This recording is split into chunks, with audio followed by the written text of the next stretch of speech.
Wagyu ji ka Khalsa, Wagyu ji ki Fateh. My name is Gurinder Singh.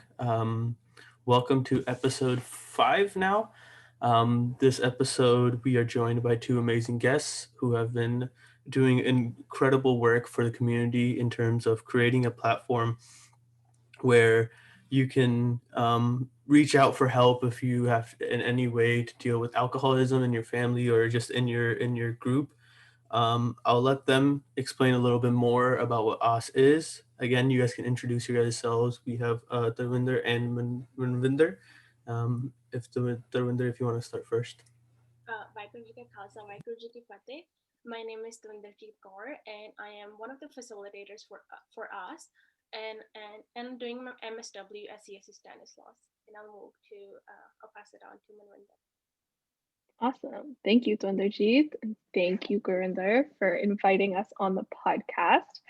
Waheguru Ji Ka Khalsa, Waheguru Ji Ki Fateh. My name is Manvinder Kaur. I am also a Master of Social Work student. I'm actually situated in Toronto, so it's like right after lunch for me. Yeah, I'm one of the facilitators for us. I don't know if I said that already or if I'm repeating myself, but yeah, I'm really excited and looking forward to this conversation. Yeah, thank you so much for joining.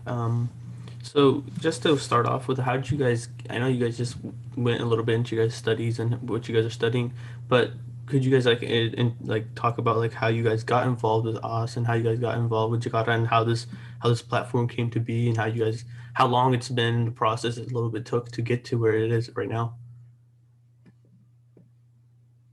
Sure, Dwanderjeet, if you want to kick it off. Oh, so I applied for the job back in August or September, I believe, and then yeah, I did my interview with Jaspreet in November, and then I came on the team in January. So we have been working for the past 3 months. Sorry about the voice. This is how I usually sound, but then I apologize. Um, and yeah, we have been doing intakes with our participants for the past 2 months, I want to say. I am really grateful that Jakara Moment actually started this as a support group for our community members. Because I feel like I have background in sociology. I did my undergraduate in sociology, and I took alcoholism as an elective class just because I wanted to get an insight into what this is, just because I also wanted to help my loved ones. And through that class, I attended a meeting for my research paper, and back in 2018. And after I came out of that meeting, I wished and hoped that we had something similar in our community. But then I do know that language barriers sometimes um, could be an issue. So yeah, so that's how it all started for me. Manvinder? Awesome. Yeah. So my background is in biology and in religious studies, which is like, yeah, two fun things that are connected and disparate. But I just finished my Master of Arts actually last year as well. And I studied the intersections of alcohol and psyche. So I was really thinking about religion and culture and gender and intergenerational trauma and how that all kind of comes together and manifests as a problem with alcohol. And then I wanted to do less theoretical work and more on the ground work. So that's when I switched into social work. And then this program kind of appeared and like put all of my passions that I already had into practice. And actually, in Canada, I work with a group called ASRA, and we have a website, asranow.ca, that provides information in English and Punjabi about problems with alcohol. So, what is addiction? What is withdrawal? What is harm reduction? So I was kind of already doing that work. We were already doing community conversations every month. And I know the folks at Jakara because I went to scholars like 2 years ago. So I was familiar with their work. And I was, yeah, really just hoping to share all of the research and learning that I had done and try to create a space that was welcoming to Punjabi communities. So that, yeah, that's kind of where I was coming at it with. And now maybe I can talk a little bit about us. Um, and what it looks like and our goals. And we just had our first session on Tuesday. So maybe at the end they could talk about that. But with us, it's a 10-week program. It's a support group, both for people who themselves have a problem or are having a challenging relationship with alcohol, and for those impacted. We also do have some folks that are in recovery, so that means they have stopped drinking alcohol and they're working on that relationship and trying to stay sober because that's what they've chosen as their like method of healing. So yeah, we have a diverse group. And I think from our first session, we kind of learned that it might be helpful to split these groups up and then bring them back together as well so that they can learn from each other, but they can also have space for themselves where they can talk about their own experiences as people who have problems with alcohol and as people who have members in their family who might have a challenge with alcohol. So that's where we're at with the sessions. Like I said, yeah, it's a 10-week long program. We would also invite people to join in on our second week, if they didn't get a chance to join the first week, because it was more of a getting to know you session. But yeah, Tuesday, 6 p.m. PST for 10 weeks, and we have various goals, and those goals are all inspired by the intakes that we've done with the participants. So whatever they listed as their goals kind of became our goals. And some of them we could kind of foresee because Northern and I both have not only a social work background, but also a background in engaging with this problem in our own personal lives. So there were some things that we could assume, but like just as two Punjabi girls who like have experienced it, we were like, that's not the entire experience. So we really wanted, yeah, input from everyone else as well. And I just wanted to mention that your privacy and confidentiality is most important to us. So whatever is said in that room, it doesn't get out. So if you feel you will be more comfortable just putting your nickname in the Zoom, then that's fine. If you feel like you do not want to have your cameras on during the first two sessions, that's totally fine as well. So just keep that in mind. And also, people who live in Stanislaus County, please, if you feel comfortable enough to just register on the Jakara website, jakara.org/us, and you can find more information about us on their website too.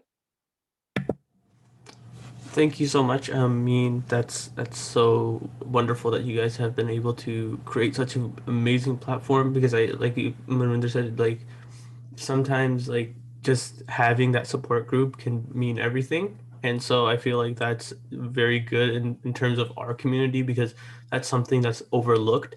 It's like having like similarities with other people. Like we don't try to build each other up. Like we just try to take it with like, oh, they're going through the same thing, but like we have to go through our own thing. But it's like you can rely on each other and gain information from other people's stories.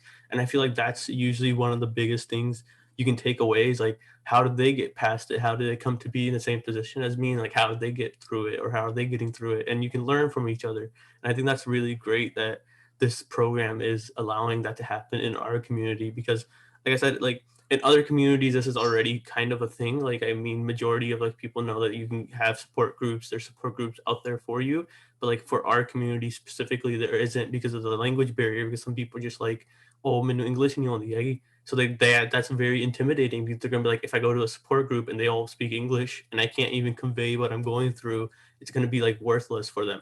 So thank you so much for all the work you guys have been doing. And again, Wade, I think you already said the website, but I also will mention the website on the description, and also we'll post about it too as well. So thank you so much for doing the amazing work you guys have been doing.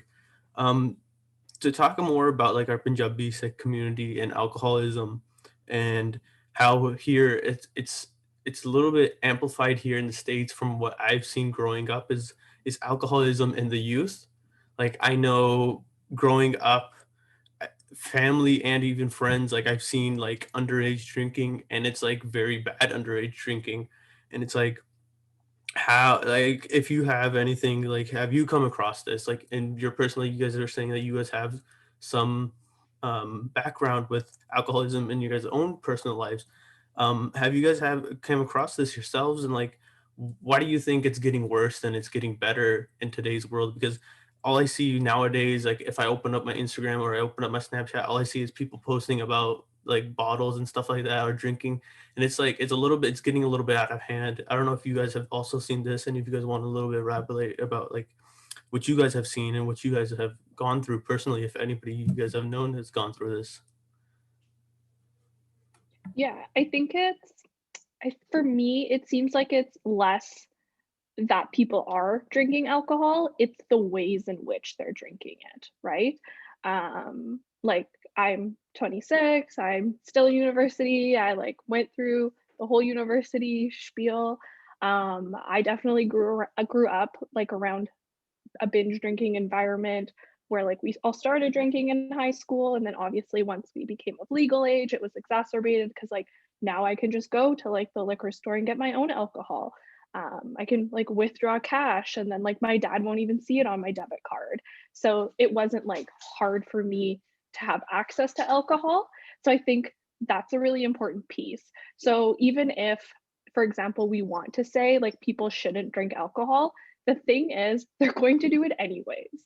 So it's like we might as well like provide education and space for how to have a healthy relationship with alcohol, because I think growing up, um, I saw the ways in which alcohol consumption occurred. It's like you go to the hall party, everyone is drunk. You go to your university party, everyone is drunk. You go to like a dinner, someone is getting drunk. It's binge drinking, and it's not counting your drinks. It's not like eating something in between. It's not like having a glass of water. It's like drinking to get drunk. And that was super normal. No one really questioned it. So I'm thinking about like healthy drinking practices and like what it would look like if like uncles did not free pour, if they're like pouring like if they're measuring their shots, if they're like, oh, that's too much, that's too many, I have to stop. And maybe I'm getting off the point of your question, but it's like, how can we show younger people what a healthy relationship with alcohol is, like what it looks like. And like, sometimes like at the end of a wedding, sometimes there's an uncle who has to like, and I say uncle because it's usually an uncle, but there's an uncle that has to be like walked to the car, or like a kid sometimes who has to be walked to the car because like either they got a bunch of drinks at the bar, or they're like their uncle fed them a bunch of drinks, so someone like has to be walked to the car. But it's like, haha, he got so drunk he has to be walked to the car. It's never like, oh no, like maybe he's having some challenging moments in his life and maybe that's why he's consuming alcohol. It's maybe like moving away from the that's really funny to actually thinking about the reality of someone's situation. And I'm not saying that every time someone gets blackout drunk or like has to be walked to the car, it's because they're like there's some inner struggle there. And because sometimes you do accidentally drink too much, and that's something you can think about in the morning and how to prevent that, and maybe why you did drink too much and like reflecting on that. And like maybe there is like something going on there and there could be nothing, but and I don't know, oftentimes it's laughed off. It's not really engaged with. It's just like, oh, he got too drunk. And obviously that person is embarrassed and doesn't want to talk about it in the morning. Um, yeah, and then that gets passed on. So then we, as that like next generation, see that type of drinking.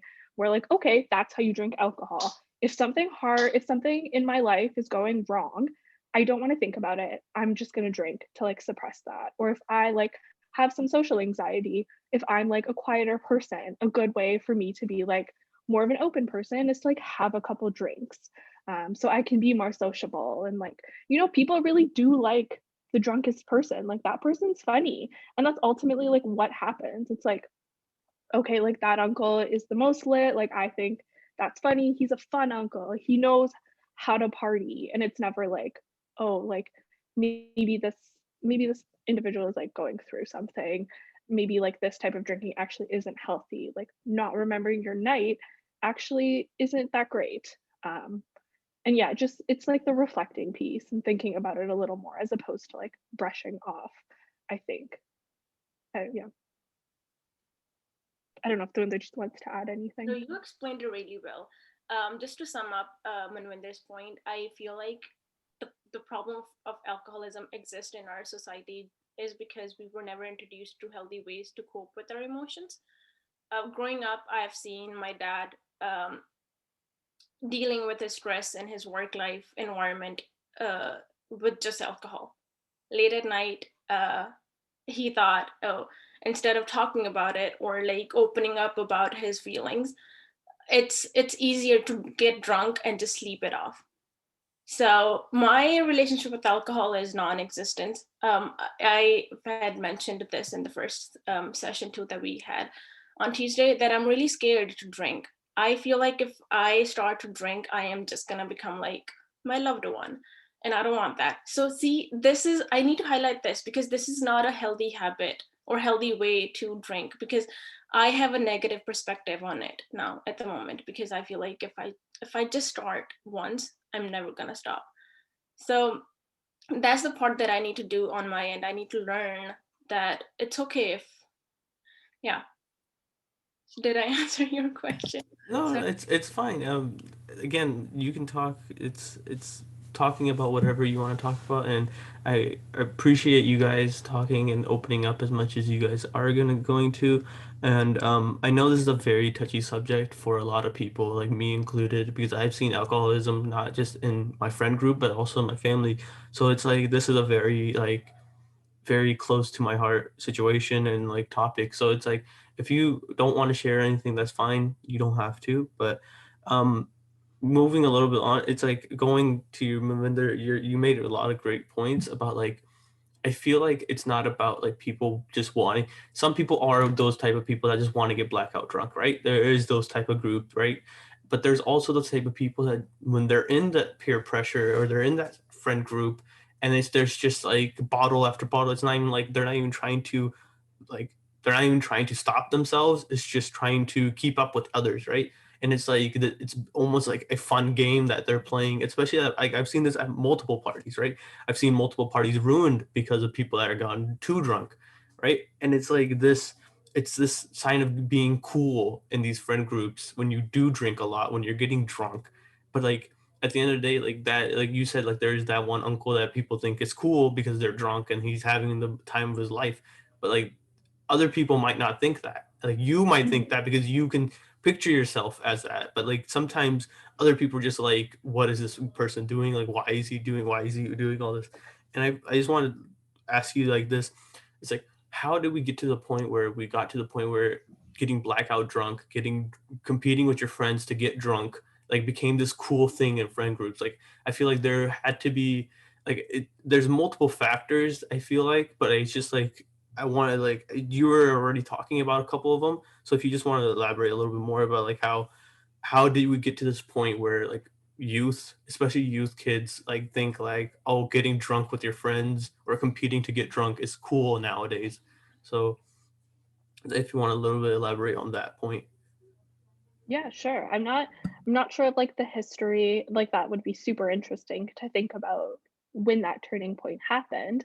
And yeah, I guess in my work I do like a colonial unpacking of alcohol and how the British brought beer to India. So like the IPA, that's an Indian pale ale, and that has complete colonial ties. So yeah, even thinking about what alcohol consumption looked like pre the British coming to India and then post and what they left behind. Um, yeah, so that would be interesting as well. But like thinking about, the contemporary right now, I think something that came to mind while you were speaking, and I don't think this touches upon your question directly, but is like that person goes home. Like that uncle stumbling to the car, he goes home. And when he goes home, his wife and kids, they're exhausted. They don't think that's funny. It's difficult to like have that person in your car to like know the kind of harm that they do to someone. Like that person at the party who like killed it at beer pong and is like blacking out, is like doing, I don't know, flips from wherever. Like they also go home. And then I think the home is really like where all of that gets reflected back at you because now you're by yourself most likely. Like you're in your bed, you're alone, you wake up, I think some people call it anxiety when you wake up and you don't know what you did the night before, so you're like quite anxious. So like that person wakes up and has to confront all of these issues, or maybe suppresses them. But I think like the point you made around like getting super drunk as being super cool is a good point. Um, I think like just reflecting on my own experiences, I don't know if it was always like I I don't want to. like hypothesize about other people's drinking experiences. I think there are people who have healthy relationships with alcohol, people who can gauge how drunk they are and say, no, I don't want any more. Like, I want to remember tonight. And I think what happens is when there's a friend group, I guess, where everyone is in like the state of mind that like we're all here to get drunk. And I'm going to be honest, if you're coming together and the point of you coming together is to get drunk, you're likely suppressing something. And I'm saying that from experience. Like, I used to drink, like, probably, like, I was a binge drinker in like university, and now I drink like definitely more casually. Um, so that relationship has changed, and it's definitely because I interrogated it and I thought about it and I went to therapy. I'm pretty bad at like dealing with my emotions. Oftentimes I'm just like, I have no idea what I'm feeling, because I was never like, that was just never something that was introduced to me. So I think if the point, like, and I know this is like veering way off of your question, but like, if the point of you doing something is to like forget about your life, like that's pretty scary. And it's not an easy thing to confront. Like, it's not easy to be like, okay, like, it's that noticing, like, I I want to get drunk. So really catching that thought, like, okay, I'm having this urge to get drunk. And then like the hard part is being like, why? Because sometimes it's like even so hard for you to know why. It's like emotionally taxing and like difficult for you to even think about why you might want to get drunk, because it could be like a really deep trauma, or a really like, deep social anxiety, or like a deep need to be liked. Like for me it was definitely like a big insecurity. I like was like, when I'm drunk I'm like really cool, everyone really likes me, and I don't think people will like me if I'm not drunk. So it was like, if I don't drink, then I don't think people like me. And that's not like an easy thing for you to confront. And then stopping drinking is way hard, because then you're like, nobody likes me, nobody likes me. And like everyone is like, oh, Minminder, you like have to drink, because that's also like the nature of high school parties or like university parties. It's like, if you're not drinking, you're like the DD, you're the driver. Like, which one are you? You're not driving and you're not drinking. Like, why are you here? So it's like all these really difficult things to do. And then I think about our parents who have been like suppressing their feelings for like 40 plus years. So they've been suppressing them. They have no labels for these emotions. Like, I think a couple of days ago, I was like, Dad, are you okay? Like, are you feeling okay? He was like, yeah, I'm fine. Business is going well, like house is nice, kids are in school, it's great.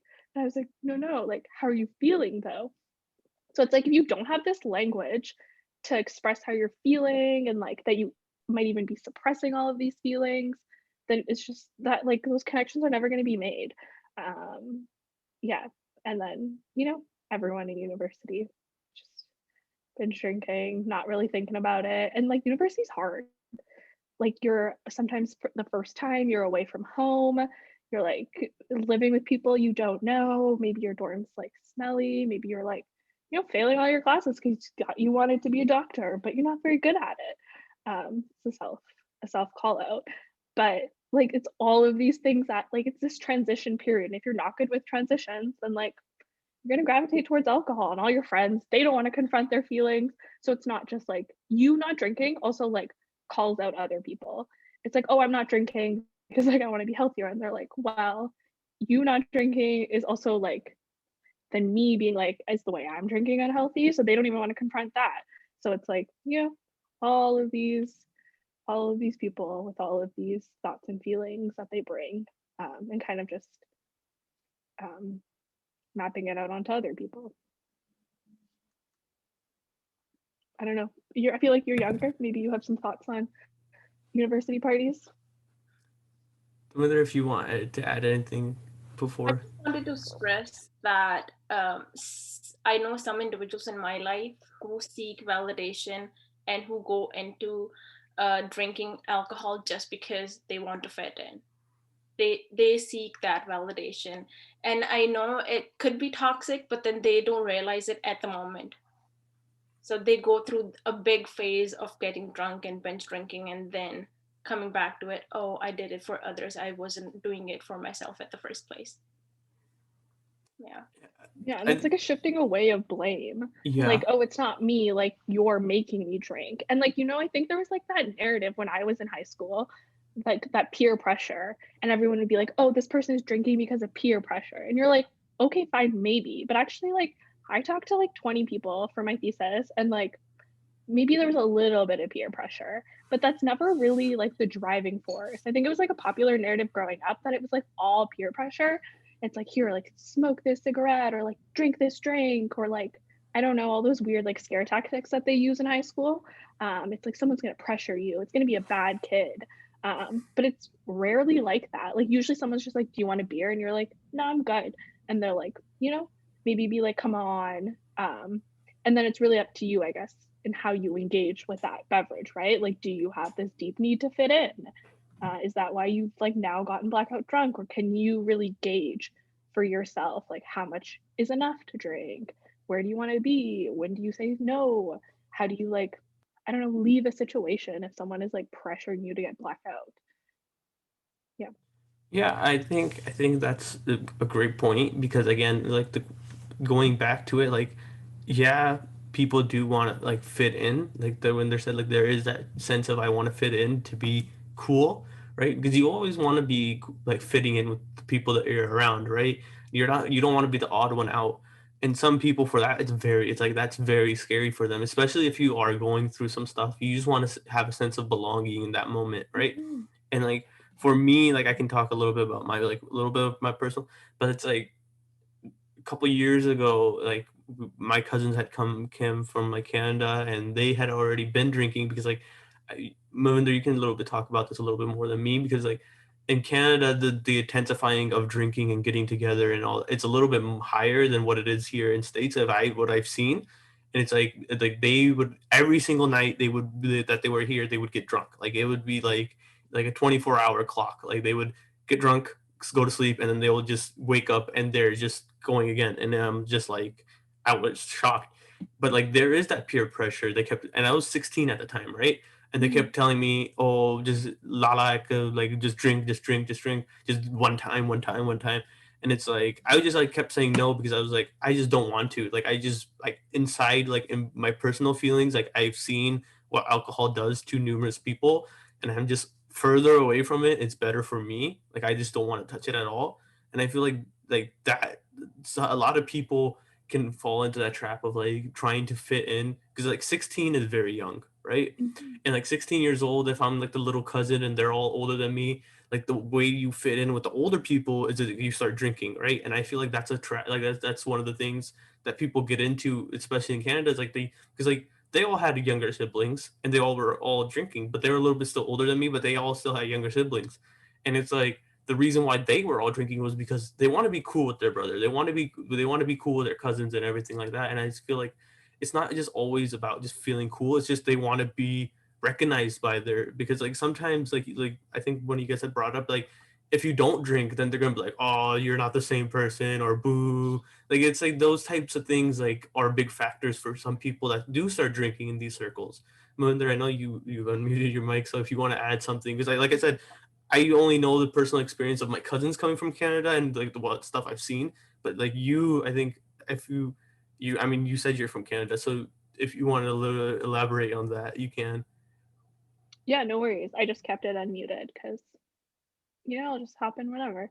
Um, Make it a conversation. Yeah, I think like something, I guess, yeah, I just stress the education piece so much because what if, like, in that moment when your cousins were like, oh, like, drink, drink, drink, and you said no, even if just one of them was like, hey, it's fine if he doesn't want to drink. It's not a big deal. It's not like like, his drinking is like his belonging is not contingent on him drinking.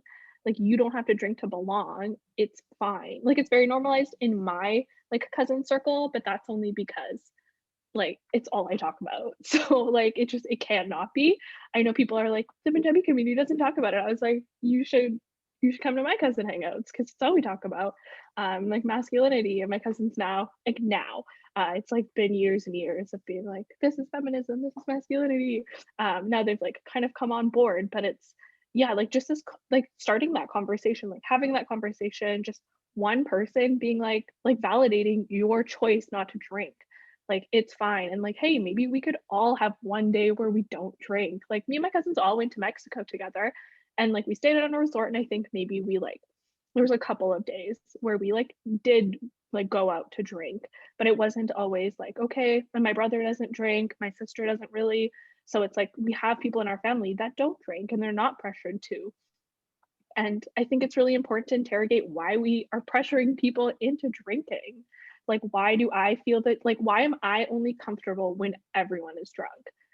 And yeah, I'm saying we myself, but like, thinking about anyone who does like have that need to pressure other people into being drunk. It's like, because I think some people are uncomfortable with sobriety, which is, something people need to interrogate. Like, why do you need everyone to be drunk? Why can't it just be you? Because yeah, I would venture to guess like, they might get too drunk and then they might say or do something not so great, and then, they'll be the only one that doesn't remember it, but everyone else remembers. So I think it's really like asking for permission to do stupid stuff.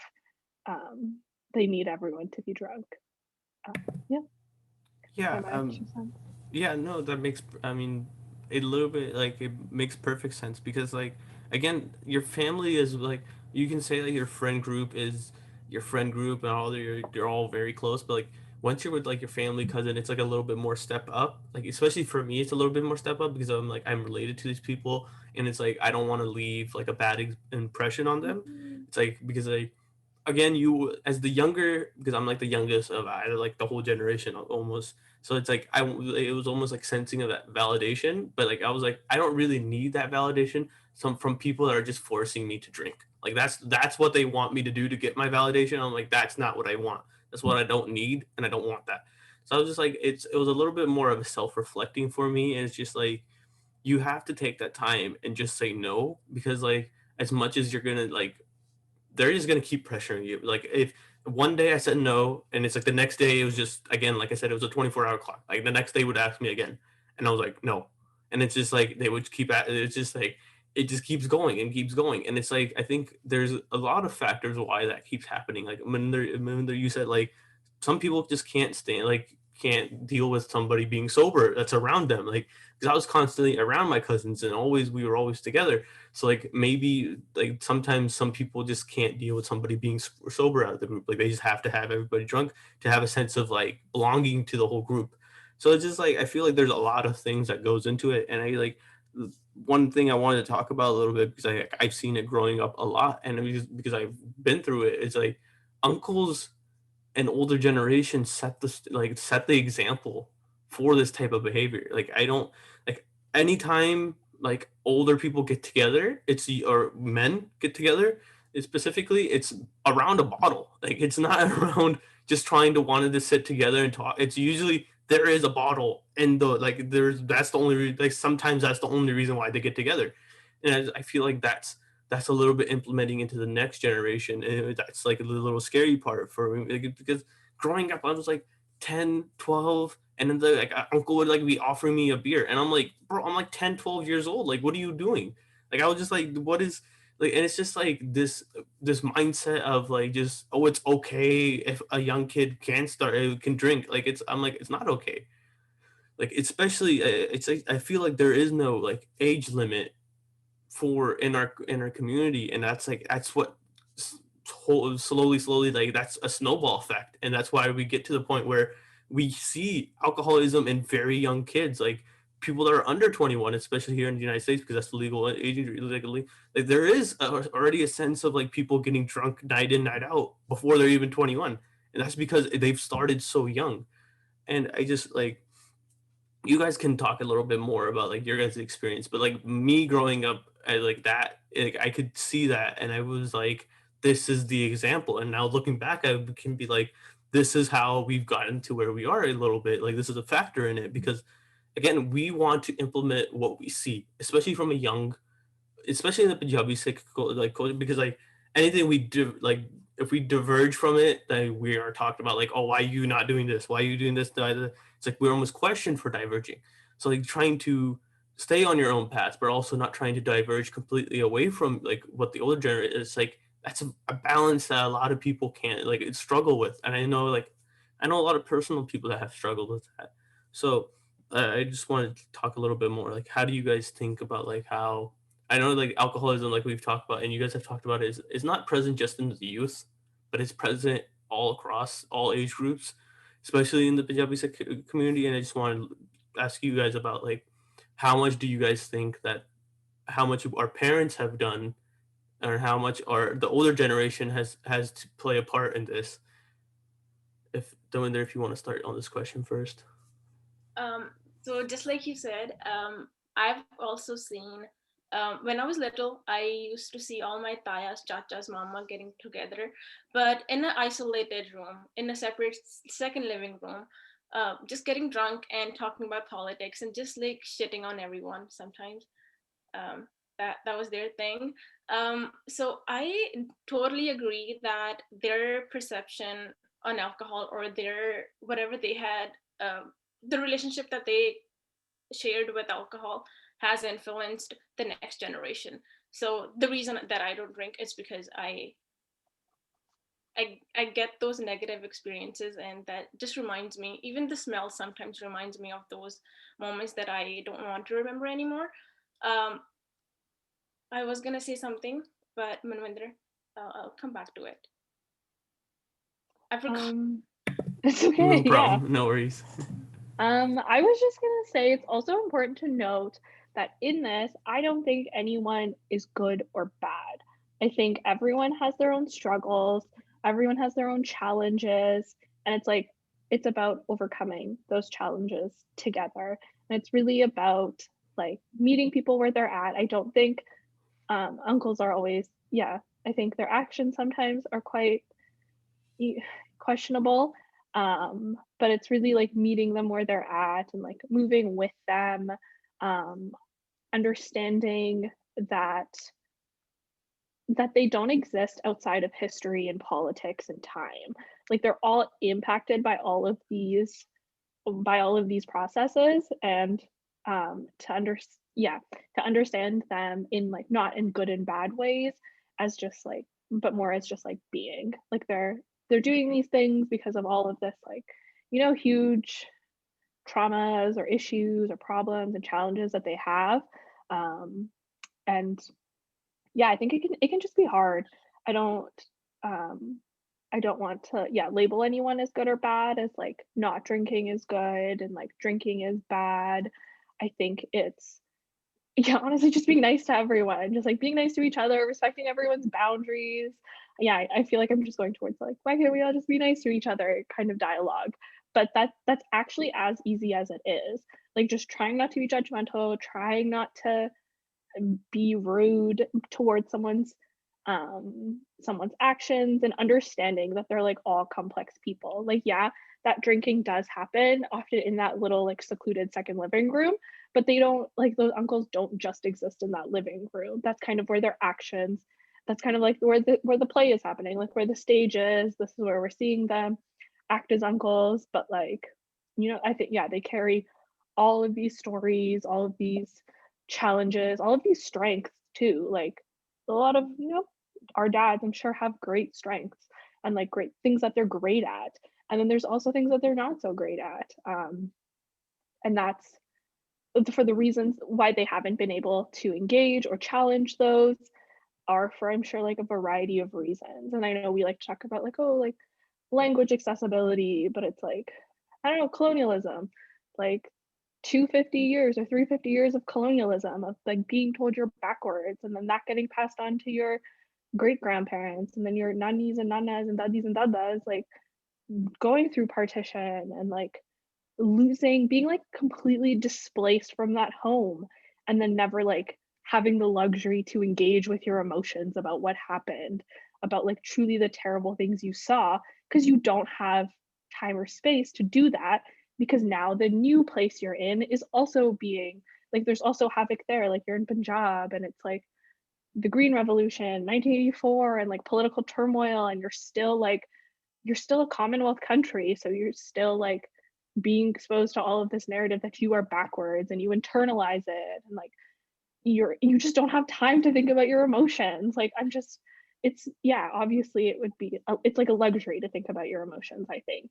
So coming to our spaces and like giving like having conversations like this and being like, let's talk about our emotions. It's like, I think our parents were quite focused, and our grandparents, they're all focused on survival. And now that they've come here, like my parents, they have a little more spare time. My dad will spend all of his summers gardening, like making our backyard like super green. So like, he has a little more space now, a little more time. He's like a little more comfortable because his kids are all in university. So maybe now he has a little bit of time to think about his emotions, and maybe even then, like he's been suppressing them for 40 years. So I Mhm. don't know, let the guy suppress them, and like maybe help him think about healthier ways that he could cope with that. Like, do some extra gardening, count your shots, take a day off of drinking. So I think like for me, harm reduction is like the best way I can approach that issue, as opposed to being like, okay, like remember all of the traumas you've been suppressing for 50 years? Like, let's confront them.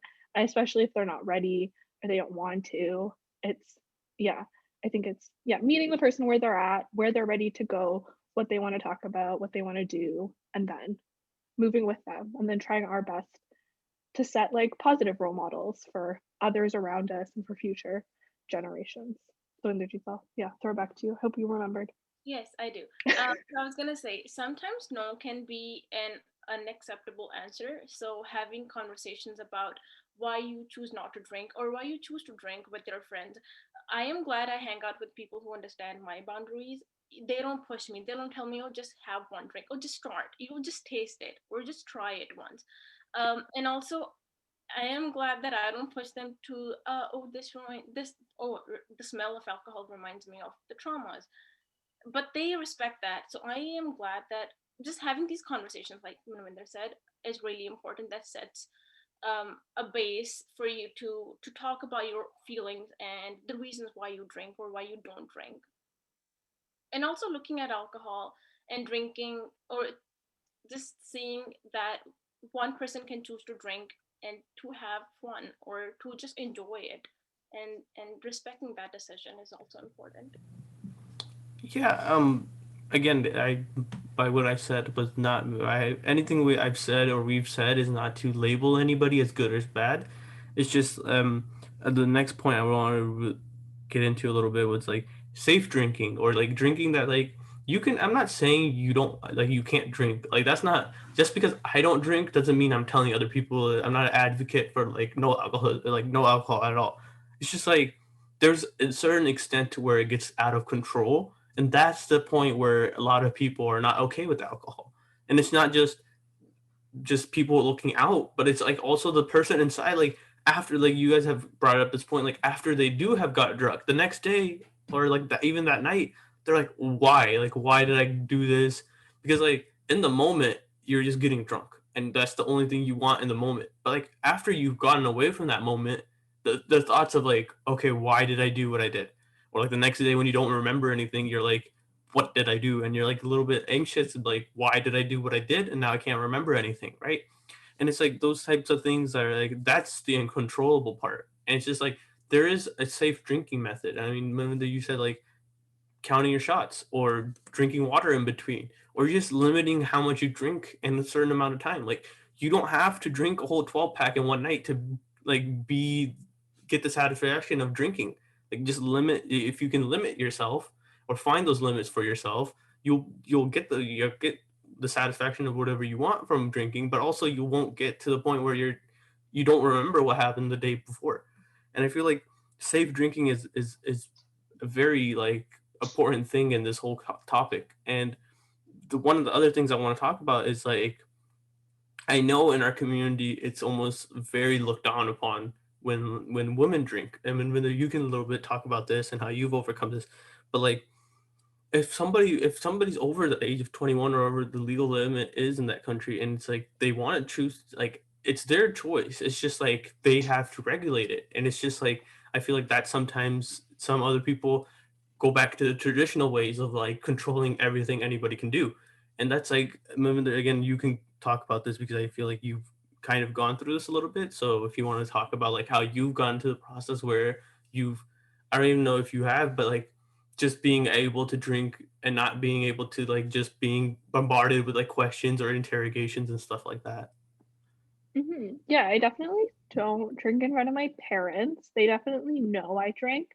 And I usually don't like try like I live on my own, so I try not to like keep alcohol at my house because I like don't like to drink by myself. It's more of like a social activity for me. And like kind of drawing a parallel to coffee, like I really like coffee, and at one point I was drinking too much coffee. And like I would get headaches and I would need to like feed that headache with coffee. So I was like, okay, I need to like cut back because like my body is becoming dependent on coffee. So it's really like that kind of noticing. Like, are you noticing that you need to drink like a lot? Are you noticing that you're getting like physiological signs, like biological signs that like you need to keep drinking? Um, I don't know where I was going with this. Um, yeah, it's the noticing. I don't drink at home. I don't keep alcohol at home. Yeah, it's just like for me, it's like mindful alcohol consumption. People are going to drink no matter what you say. I'm sure we all went to like some sort of gourmet camp or camp at the Gurdwara where they were like, Sikhi says, don't drink alcohol. So you shouldn't drink alcohol. If you drink alcohol, you're bad sick. You went home and you told your dad, Dad, you're a bad sick. You don't drink alcohol. And he's like, no, no, you're wrong. Like, he didn't care. Like it just didn't work. So if if our experiences like that just doesn't work. Us being like, Dad, you're a bad psych. He's like, cool. Don't like, no, I'm not. I'm going to continue going to go to Dora. Like it's just so unproductive. Like you were saying, Grinderpal, like yeah, abstinence, no means no, just say no, like all of those like scare tactics that people used. And I think they're really perpetuated through like Alcoholics Anonymous as well, where it's like abstinence is the only choice. You have to like stop drinking alcohol. Like nothing good will happen to you in your life unless you stop drinking alcohol. It's like, yeah, maybe that's true, but that scare tactic isn't going to stop someone from drinking alcohol. There's like so much more stuff to unpack. And I think yeah, again, it's just modeling what healthy alcohol consumption looks like what limits you need to set for yourself and for like I think it would look so much more different if my dad like knew how to drink alcohol, if he just like counted his shots, if he had like, one drink a night and he just like wanted to have it with his like food. It would just look different if he was like, "Oh, I don't know, like today I'll like choose some drink free days." Like if I catch myself like, maybe having it's like kind of a pattern maybe that you notice in yourself where it's like, oh, I've had a stressful day.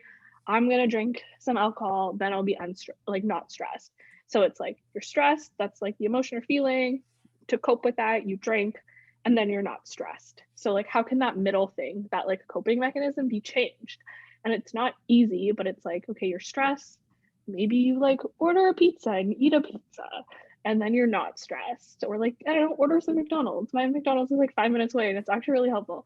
But it's yeah, I think it's that noticing, it's modeling what healthy drinking looks like, because yeah, harm reduction is essentially what you want to do because we also like I think in Punjabi Sikh communities, problems with liver problems are exacerbated. Like anyone I talk to in British Columbia who like works in medicine, they're like, yeah, I see much more like liver cirrhosis in Punjabi communities.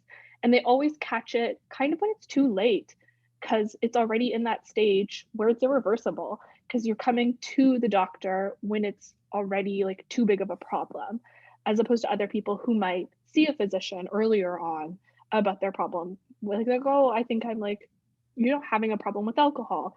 But maybe in not knowing what a problem with alcohol looks like, people in our communities won't go to the doctor or they're ashamed to do it, which is fine, or like they're scared to do it. I know we came across an example of some individuals who didn't want to go to the physician because they were scared of having their licenses taken away.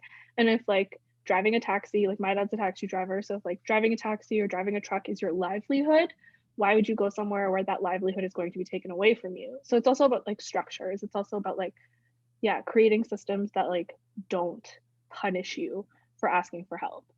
I know I went to like way off your question, but yeah, for me it was like just it was noticing and then modeling that, um, and then taking and then yeah, taking action where I saw that negative behavior and challenging it, and then also being like, it's okay if I'm not like I'm not like a perfect drinker. If like, one day maybe I accidentally do have too many drinks. It's like, oh, reflecting, like, did something bad happen that day? Is that actually a reaction?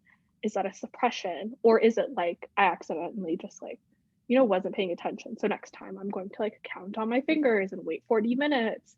I know like when I was seeing my therapist, she was like, okay, try to like, like abstinence was never her answer for me. So it was really nice. I was like, oh yeah, I think I might have a negative relationship. And she's like, try counting your drinks. What about, I think she's like 4 drinks, which is a lot. But she was like 4, but like pace it out, have water in between. Even if you want to like go out with your friends and like have a bunch of drinks, because like honestly, that is what people do. Pace it out, drink water, eat bread, like stop drinking at a certain point, sip slower. Like, yeah, just being mindful, paying attention. And then also meditation was great because meditation just helps you become a more mindful person and notice your thoughts. Neither just like, notice and throw away or like engage. But yeah, the Dundee I don't know if you have anything to add. Oh, so some other tips for safe drinking: buy a smaller size, and mix it with water or soda of your preference, and do not consume alcohol on empty stomach. Just some. Gurinder had already mentioned some of them, so just little things. Yeah, no. So I think that's kind of like almost everything I had for today. If you guys, if Dewinder, if you have anything else to add before we start wrapping up here, because I know you were a little bit, you didn't talk as much a little bit, but if you have anything you wanted to talk about or anything that we missed that you want to talk about. This is usually how I function in discussion classes. Even during my masters, everyone is like, "Oh, you don't talk a lot." So I'm like, everyone has already said everything. I just want to thank you and acknowledge for giving us this platform. I feel like these conversations need to happen openly and candidly. So hopefully, people can talk about this in their family members and on a dinner table without any reservations. So thank you. Yeah. Yeah. Dewinder, if you have anything else, any last comments?